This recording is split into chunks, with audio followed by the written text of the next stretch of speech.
Cyberbullying through social media, texting, or other means online. My name is Rebecca Pace, and this is my digital citizenship project. I want to apologize. My voice is very nasally because I've been sick all weekend.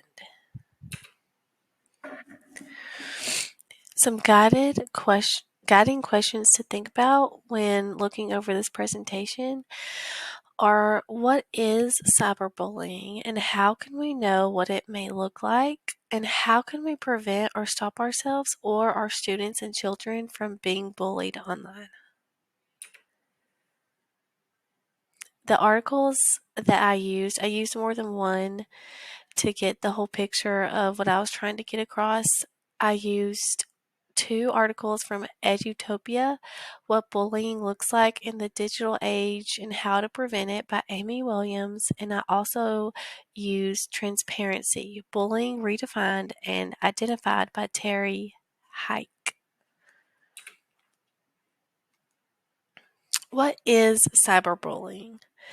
Cyberbullying is defined as the electronic posting of mean-spirited messages about a person, such as a student, often done anonymously. I found this definition off of the Merriam-Webster.com dictionary.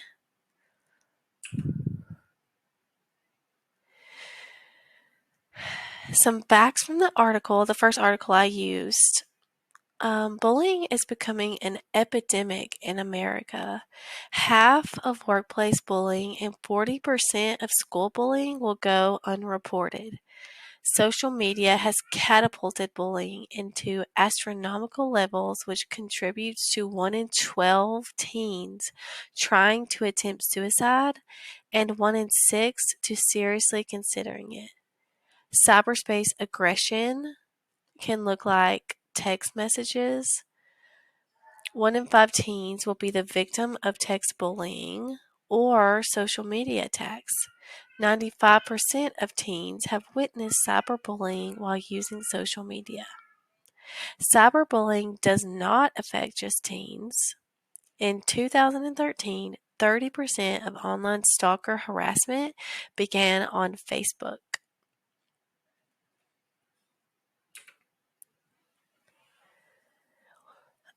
Another question that was in the article was, why do people bully others online?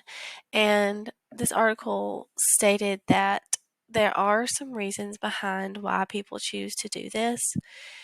11% show off for their friends. 14% want to be mean. 21% are out to embarrass the victim. 28% use it for entertainment. 58% are trying to get back at the victim for various reasons.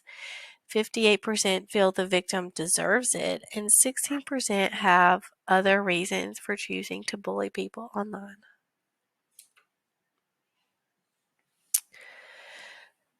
A problem that I found in bullying is that in 2023, it's a very hard topic. It's a very hard thing to understand.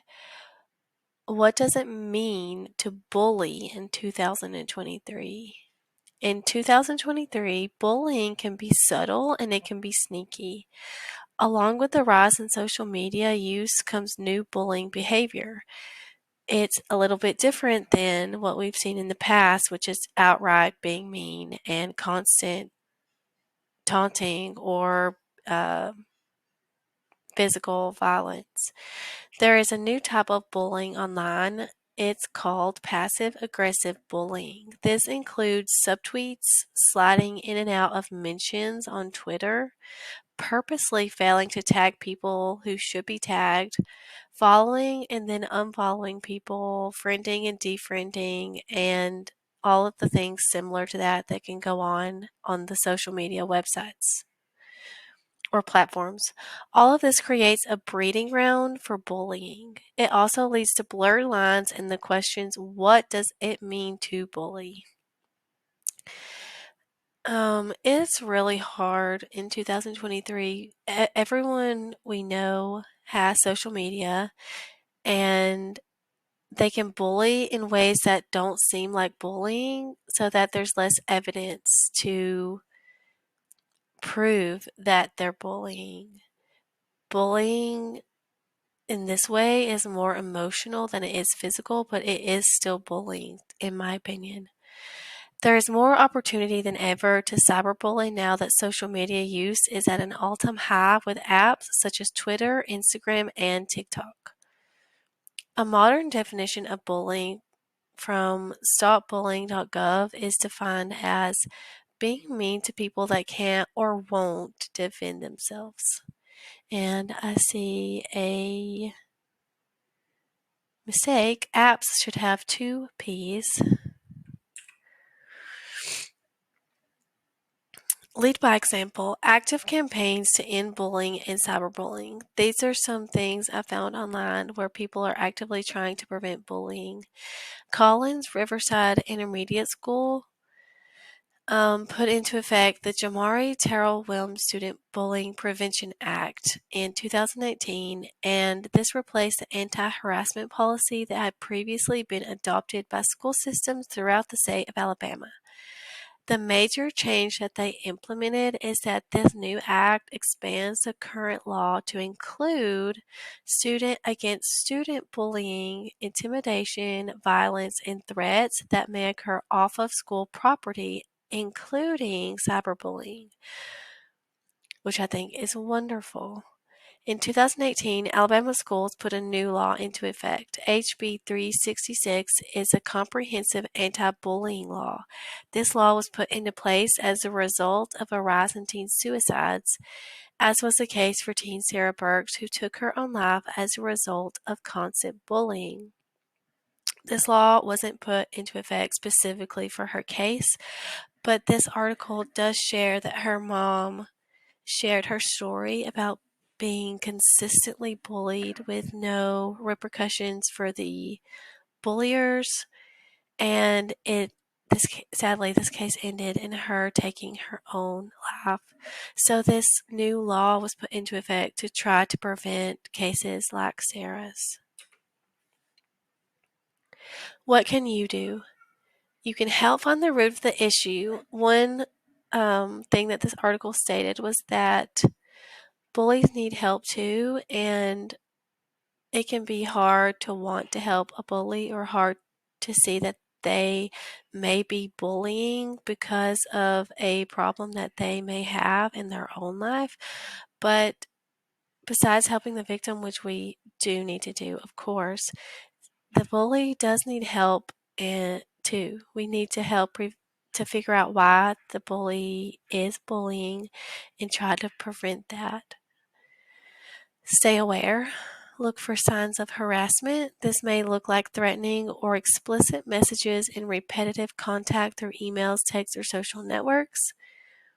Keep the evidence. Bullying could turn into stalking, threatening of physical violence, or hate crimes, and having evidence can help cases like this.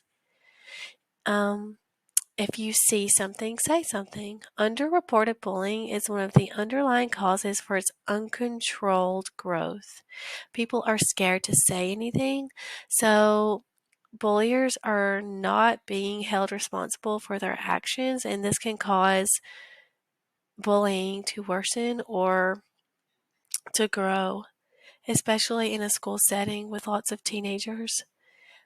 Stand up against bullying, but do not lower yourself to the bully's level. You can stand up to bullies and bullying without being a bully yourself or using harmful actions or words.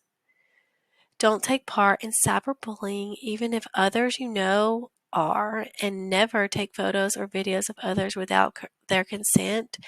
Especially don't post them online, because even if you think that it may not be harmful to someone, it might be harmful to someone. They may not want their picture or videos online.